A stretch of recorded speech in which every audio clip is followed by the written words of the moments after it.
నమస్కారం city news కి స్వాగతం।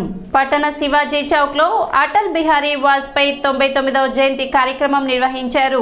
ఈ సందర్భంగా ఆయన చిత్రపటానికి పూలమాలలు వేసి నివాళులు అర్పించారు। అసెంబ్లీ కన్వీనర్ కటారి వాసుదేవ నాయుడు అడప సంపత్ రాయుడు మాట్లాడుతూ ఆదర్శమూర్తి అజాత శత్రువు పూర్వ ప్రధాని భారతరత్న అభివృద్ధికి మారుపేరు నిజాయితీకి నిదర్శనంగా వారి పాలన సాగిందని, అందుకే ఆయన జయంతి రోజుని సుపరిపాలన దినోత్సవంగా ప్రకటించడం, వారి బాటలో నేటి బీజేపీ పాలన ఉండడం, నరేంద్ర మోడీ పాలన వారి బాటలో నడవడం చాలా సంతోషంగా ఉందని వ్యక్తం చేశారు। తెనాలి ప్రజానికానికి క్రిస్మస్ శుభాకాంక్షలు తెలిపారు। ఈరోజు అటల్ బిహారీ వాజ్పేయి గారి జన్మదినోత్సవాన్ని తెనాల్లో బ్రహ్మాండంగా జరుపుకుంటున్నాము। ఆయన చేసిన సేవలు భారతదేశమే కాదు ప్రపంచ దేశాలు కూడా కొనియాడుతున్నాయి। భారతదేశంలో కాకుండా ప్రపంచ దేశాల్లో వాజ్పేయి గారంటే ఎలాంటి ప్రధానమంత్రి అన్ని దేశాలకు కావాలని ఆ రోజుల్లో ప్రసిద్ధి చెందినటువంటి ప్రధానమంత్రులలో వాజ్పేయి గారు। కాబట్టి ఈరోజు ఆ కార్యక్రమం ఇక్కడ చేసుకోవటం మాకు తెనాలి తరపున మేము చాలా గౌరవంగా భావిస్తాం। కార్యక్రమంలో సీనియర్ నాయకులు అడిసిమల్లి సుధాకర్, కుశలరాజ్ జైన్, జిల్లా కార్యదర్శి కన్నగంటి ప్రశాంతి, దారా సాయి గుప్తా, పెద్దింటి ఘన కళావతి, ఎస్ రవీంద్ర, వెంకటేశ్వరరావు, తుమ్మల సాయి, బీజేపీ కార్యకర్తలు, అభిమానులు పాల్గొన్నారు। ప్రపంచంలో అందరి చేత కూడా ప్రశంసలు పొందిన మన పూర్వ ప్రధాని అటల్ బిహారీ వాజ్పేయి గారి యొక్క పుట్టినరోజు। ఆ రోజుని ప్రపంచం మొత్తం కూడా భారతదేశం ఒక పరిపాలన అంటే ఈ విధంగా ఉండాలి। మనం పూర్వం చెప్పుకునే వాళ్ళం రాజ్యం అంటే రాముడు రాజ్యంలాగా ఉండాలని। ఈ ప్రజాస్వామ్య దేశంలో సుపరిపాలనగా ఉండాలంటే వాజ్పేయి గారిలాగా పరిపాలించాలని, వారి అడుగుజాడల్లో నడుస్తున్న మన నరేంద్ర మోడీ గారు, అదేవిధంగా రేపు రాబోయే భారతీయ జనతా పార్టీ ప్రభుత్వం కూడా ఇదే పరిపాలన అందిస్తుందని, ఈ రోజున ప్రపంచం మొత్తం భారత్ వైపు చూస్తుందంటే వారేసిన అడుగుజాడల్లో ఈ రోజున ప్రభుత్వం నడవటమే। ఎందుకంటే విశ్వగురువుగా ఈ రోజున భారతదేశం ఎలుగుతుంది, ఈ రోజున భారతదేశ వికాస భారతిగా కనపడుతుంది అనడానికి మూల పురుషుడైన వాజ్పేయి గారి జయంతిని ఈరోజు జరుపుకోవడం శుభసూచన।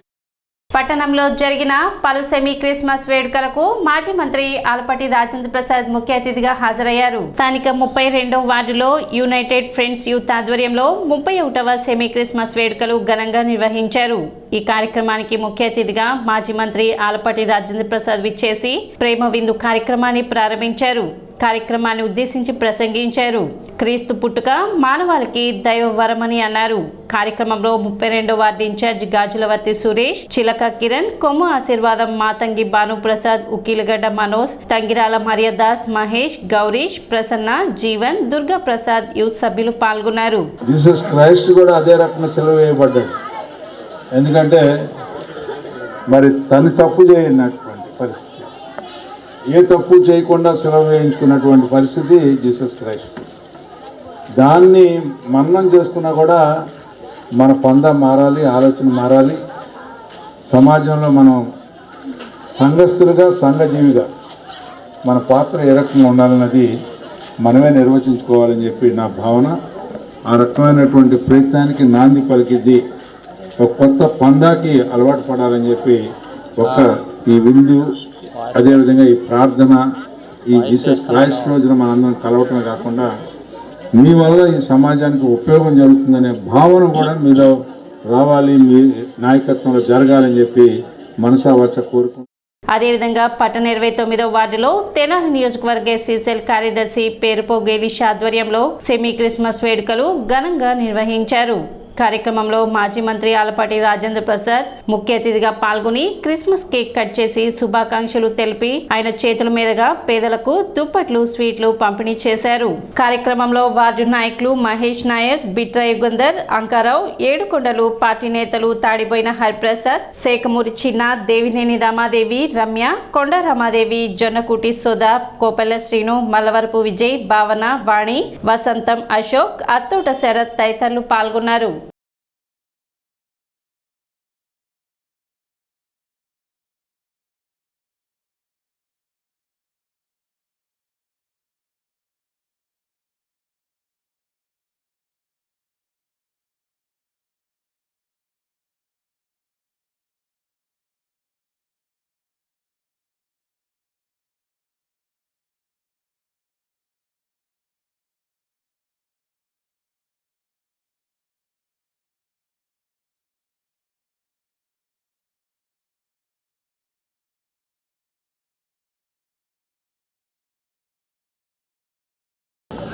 క్రీస్తు యొక్క గొప్పతనం ఏంటి అంటే కరుణ, దయ, మనలో ఉన్నటువంటి పాపాన్ని పారదోలే కార్యక్రమం, మనలో ఉన్న పాపాన్ని పారదోలే బాధ్యత, భారాన్ని మోసినటువంటి, మన కోసం సెలవుని వేయించుకున్నటువంటి గొప్ప వ్యక్తి, మన కోసం పుట్టినటువంటి వ్యక్తి యేసుక్రీస్తు అని చెప్పి మనందరం కూడా చెప్పుకుంటాం. ఇవన్నీ కూడా మనం గుర్తుంచుకోవాల్సిన అంశం ఏంటంటే, క్రైస్తవ మతం మీద విశ్వాసం ఉన్నవాళ్ళు మనలాగా ఇతరులు కూడా ఉండాలని, ప్రేమని, దయని, కృపని, కరుణని, వీటిలన్నింటినీ పెంపొందించుకోవాలని చెప్పి మనం చెప్పుకుంటూ ఉంటాం. మనిషికి కోపం, ఆవేశం, దుఃఖం, బాధ, పగ, కసి, ద్వేషం ఇవన్నీ కూడా రోజుకి పెరిగిపోతూ ఉన్నాయి. బైబిల్లో చెప్పిన విధానానికి, మనం నడిచే విధానానికి పూర్తిగా విరుద్ధంగా సమాజంలో జీవనం కొనసాగుతూ ఉంది. దీన్ని మనందరం కూడా గుర్తెరగాలి. క్రీస్తు మన కోసం పుట్టినందుకు మనం ఏ రకంగా ఉండాలనేది కనీసం కొన్ని క్షణాలైనా, కొన్ని సందర్భాలైనా ఆలోచిస్తే వాళ్ళు మనుషులుగా జీవిస్తారు, లేకపోతే వేరే రకంగా అనుకోవాల్సిన పరిస్థితి ఉద్భవించేలాగా మనం ఉండకూడదని చెప్పి నా భారత రాజకీయాల్లో తనకంటూ చెరగని ముద్ర వేసుకున్న గొప్ప నాయకుడు అటల్ బిహారీ వాజ్పేయి అని బీజేపీ రాష్ట్ర అధికార ప్రతినిధి పాటిబండ్ల రామకృష్ణ తెలిపారు.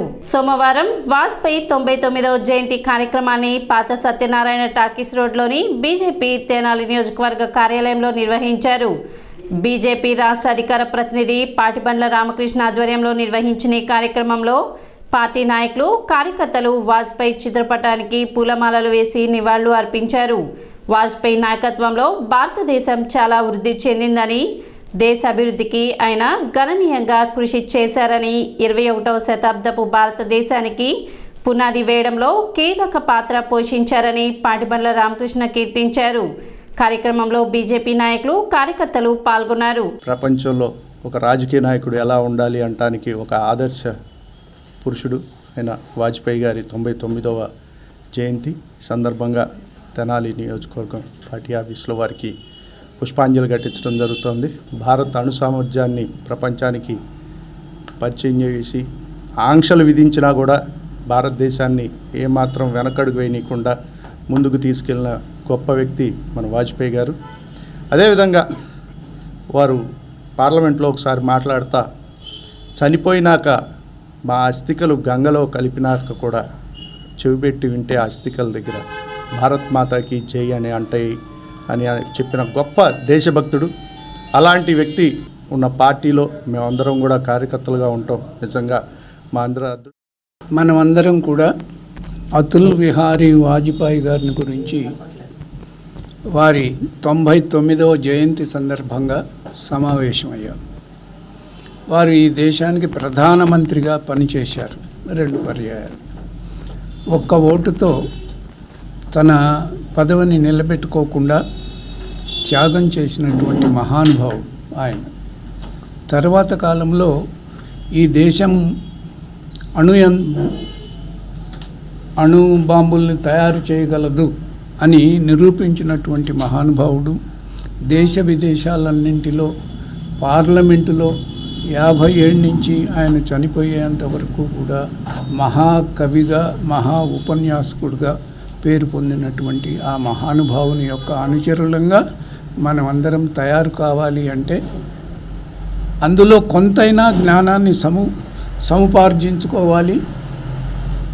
వారిని గురించి, దేశాన్ని గురించి తెలుసుకొని మనం నడవలసినటువంటి పద్ధతులు ఏమిటో అవగాహన చేసుకొని జీవించవలసిందిగా. అంగన్వాడీ టీచర్స్ మరియు ఆయాలు చేపట్టిన నిరవధిక సమ్మె 13వ రోజుకు చేరుకుంది. ముఖ్యమంత్రి తాను ఇచ్చిన హామీకి కట్టుబడి ఉండాలని, కనీస వేతనం అమలు చేయాలని, సుప్రీంకోర్టు ఆదేశాల ప్రకారం గ్రాట్యుటీ ఇవ్వాలని, ఒక యాప్ ద్వారా పనులు చేయించాలని, సెంటర్ అద్దె బకాయిలు చెల్లించాలని, మొండి వైఖరి విడనాడాలని నినాదాలు చేశారు.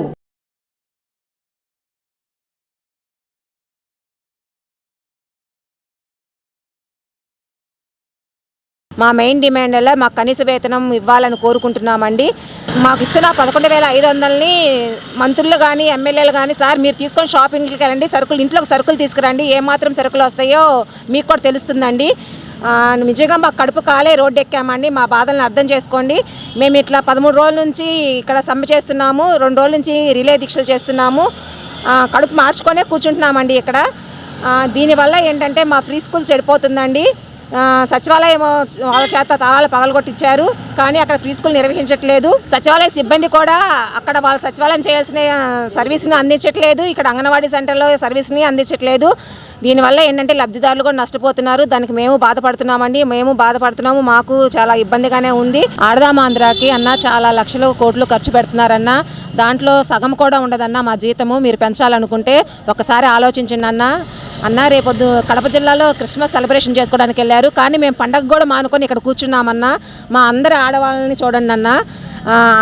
అక్క చెల్లెమ్మలు అన్నారు కదన్నా. మేము సార్ గౌరవ వేతనం అనేది రేపటి రోజు ₹1,00,000 ఇచ్చినా ఒక రోగం వస్తేనే సరిపోయింది సార్. అలాంటిది తర్వాత ఆయమ్మలు అడుక్కుంటున్నారు అని మేము ఇప్పుడు కళ్ళారా చూస్తున్నామండి. తర్వాత ఎప్పుడో ఇచ్చేదానికి బదులు ఇప్పుడే ఇవ్వండి సార్, మేము కొంచెం డెవలప్ అవుతాం. మాకు అసలు జరగని స్టేజీలో 11,000 అంటే ఒక చీర ఖరీదు లేదండి మా నెల జీతం. అలాగా మేము ఎక్కాం, కానీ కావాలని ఒళ్ళు బలిసి ఏమి ఎక్కలేదు సార్. ఒక్కొక్కళ్ళ రోజు ఖర్చు లేదు మా జీతం. మా ఆయన దయ ఉంచి కొంచెం అందరూ కలిసి జీతం పెంచడానికి. తెనాలి పట్టణ ఆర్యవైశ్య సంఘం నూతన అధ్యక్షులుగా అచ్యుత సాంబశివరావు ఏకగ్రీవంగా ఎన్నికయ్యారు. బోస్ రోడ్లోని వాసవి కన్యకా పరమేశ్వరి అమ్మవారి దేవస్థాన ప్రాంగణంలోని గీతా మందిరం నందు జరిగిన సమావేశంలో సంఘ అధ్యక్ష ఎన్నిక అచ్యుత సాంబశివరావును వంకదార సుధాకర్, చీమకుర్తి వెంకటరమణ బలపరిచారు. జిల్లా సంఘ నాయకులు అన్నవరపు రమేష్, సుగుల సురేష్ కుమార్లు ఎన్నికల అధికారిగా వ్యవహరించారు. ఎన్నిక ఏకగ్రీవం కావడంతో అచ్యుత సాంబశివరావును తెనాలి పట్టణార్య వైశ్య సంఘ అధ్యక్షులుగా ఎన్నికల అధికారులు ప్రకటించారు. కార్యక్రమంలో రాష్ట్ర మహాసభ ప్రధాన కార్యదర్శి సాధు ప్రతాప్, కొల్లా గురునాథ గుప్తా, మాలేపాటి తిరుమలేశ్వరరావు, మాలేపాటి వేణు, గుండా రామకోటేశ్వరరావు, కొత్త రామారావు, ఎంఎస్ఆర్ గుప్తా తదితరులు పాల్గొన్నారు.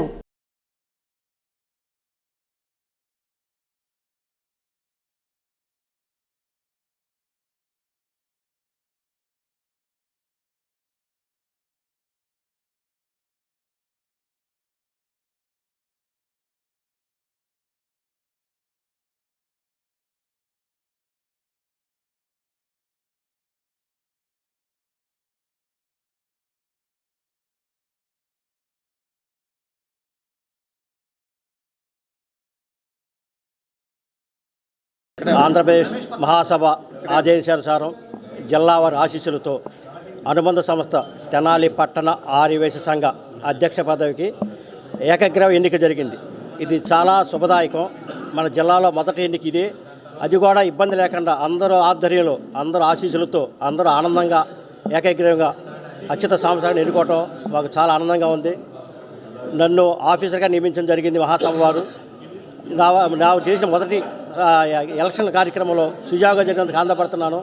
అలాగే అచ్యుత సాంబశివరావు గారు కూడా ఇంతకుముందు అధ్యక్షుల వారి కన్నా ఘనంగా చేసి మంచి పేరు తీసుకొచ్చి సంఘంలో తెనాలి టౌన్లో ఈ సంవత్సరం ఎలక్షన్ టైం కూడా జరుగుతుంది కాబట్టి వారికి సవాళ్ళు ఎక్కువ ఉంటాయి.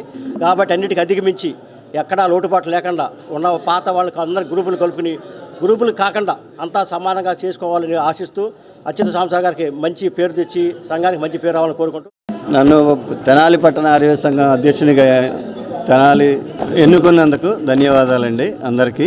తర్వాత మన పెద్దలు అందరూ చెప్పినట్టుగా కార్యక్రమాలు అలాగే చేస్తాను, ఇంకా ముందుకు తీసుకెళ్తానని కిందటిసారిలాగా సభాముఖంగా తెలియదు. సిటీ న్యూస్ ఇంతటితో సమాప్తం. నమస్కారం.